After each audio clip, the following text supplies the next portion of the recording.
Oi, gente, essa é a primeira lista de processos.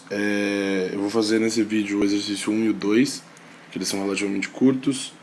E, bom, é pra, sei lá, tentar ajudar quem não entendeu, quem não conseguiu ir no plantão, enfim.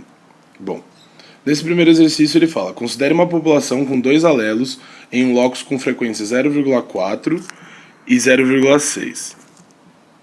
E que essa população é a fonte de uma nova população que será fundada numa ilha distante por apenas dois indivíduos. Então, apenas dois indivíduos.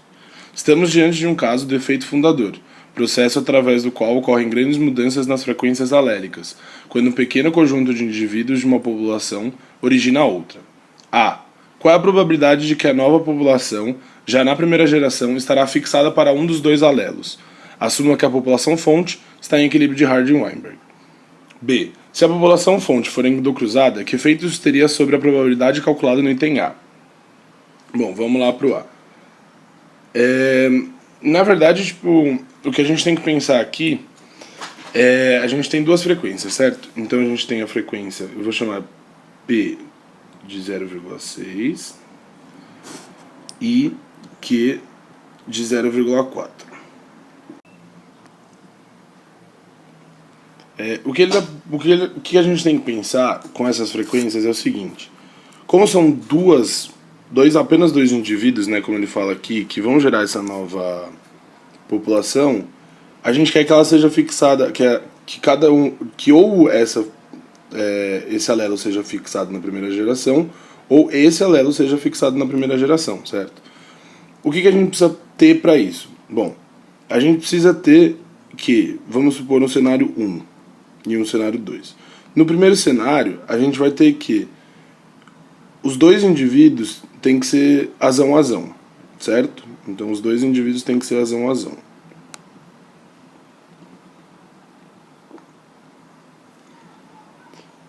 Para aí, como a gente calcula qual seria essa probabilidade, né?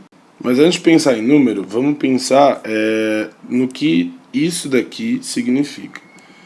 Então, a gente quer que o primeiro indivíduo tenha azão e azão. E o segundo indivíduo também tem azão e azão. Qual a probabilidade de você amostrar aleatoriamente nessa população um alelo azão? Bom, é 0,6. A mesma coisa para esse. Mas por que vezes? Porque é E, certo? Você quer que seja azão e azão. Bom, ok. Agora vezes de novo, porque também é E, 0,6 vezes 0,6. Isso daqui dá 0,6 a quarta. Para o cenário 2 vai ser a mesma coisa, só que agora com Q. Então, porque a gente vai ter azinho e azinho.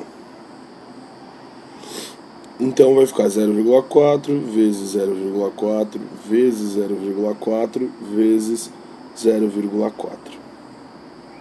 Isso é igual a 0,4 a quarta. De uma forma mais geral, ele fala que a gente tem apenas dois indivíduos, certo? Aqui.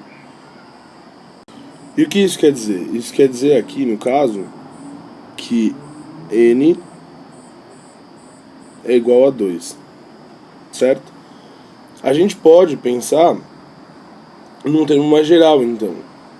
Para você ter um homozigoto azão, ou seja, um homozigoto dominante, a gente tem que a chance de você mostrar esses dois alelos é P ao quadrado, certo? E o mesmo serve para Q, Q ao quadrado.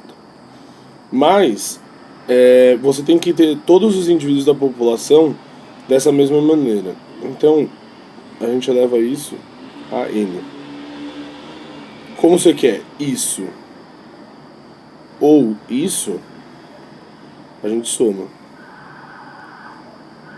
Então fica P ao quadrado elevado a N mais Q ao quadrado elevado a N.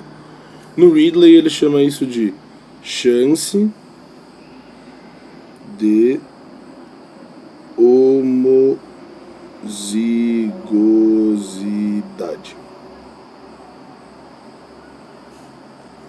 Que nada mais é a chance que você tem, dado uma população, dadas certas frequências alélicas, você amostrar homozigotos. Bom, ok. A gente tem agora a B. Se a população fonte for endocruzada, que efeito isso teria sobre a probabilidade calculada no item A? Eu acho que essa questão tem várias maneiras de ser respondida, mas o mais interessante é pensar de forma... Aliás, eu acho que a única maneira mesmo, na verdade, desculpa, é mais qualitativamente. É pensar o que o endocruzamento... no que o endocruzamento altera, afeta a população, né? Para efeito de explicação, eu vou pensar aqui como se esse endocruzamento fosse uma autofecundação ou uma endogamia. Existem outros tipos de endocruzamento, enfim, mas eu acho que esse é o mais didático.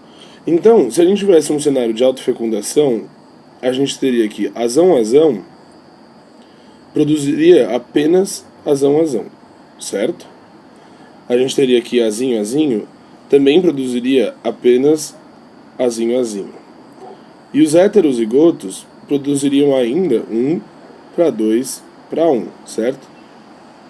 Então, na verdade, o que a gente vai ter é que a cada geração, uma parte desses heterozigotos, vai deixar de ser heterozigoto e vai virar homozigoto, entre aspas, né?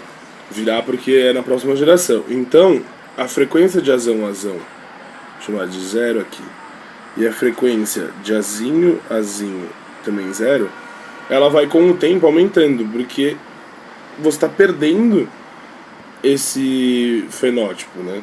Esse genótipo, desculpa. Então, com o tempo, essa frequência de azão, é o que eu vou chamar de frequência 2, de azão 2, e essa frequência de azinho 2 também vai aumentar. Essas duas frequências vão acabar aumentando. Então, o que você tem é assim.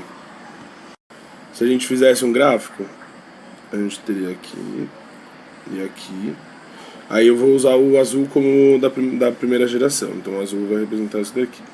A distribuição, vamos supor. Você teria algo mais ou menos assim, certo? Já na segunda geração, você teria um pouco mais assim. Se você tivesse, então, talvez uma terceira, você teria algo mais ou menos assim. Uma quarta, assim. E por aí vai. Então, o que essa probabilidade calculada no item A, o que aconteceria com ela se a população fosse endocruzada?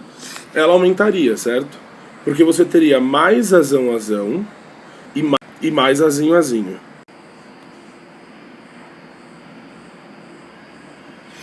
Então a chance de você amostrar dentro dessa população seria maior do que a gente viu em A. Bom, para esse primeiro exercício é mais ou menos isso.